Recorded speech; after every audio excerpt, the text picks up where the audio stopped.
Welcome to Chillin' 101. We hope this video helps. You will start by confirming you have Windows Pro or WSL2 capable home. This matters because Docker Desktop uses WSL2 for Linux containers.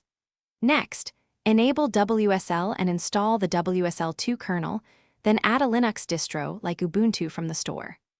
Once done, run the Docker Desktop installer you downloaded and follow prompts to enable WSL2 integration. Make sure virtualization is active in BIOS. It's required. This gets Docker running as a native Windows app backed by WSL2. Once Docker Desktop is installed, open it and enable integration with your chosen WSL2 distro so containers run against that environment.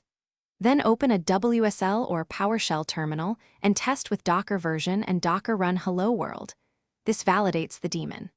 Pull an image with Docker Pull Engine X and start it with Docker Run DP 8080, 80 Engine X, mapping ports and volumes as needed. Make sure to run Docker commands from the same user context that has WSL access to avoid permission issues.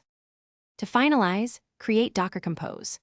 IML for complex stacks and start them with Docker Compose upd so services coordinate easily. Persist application data in Docker volumes or inside the WSL file system to prevent file permission and performance problems. Avoid editing those Linux files directly from Windows Explorer.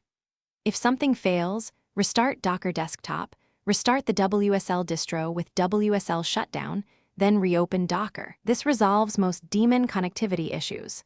If errors persist, check Docker Desktop logs and ensure Windows features for virtual machines remain enabled. Thanks for watching. Consider subscribing if we helped you.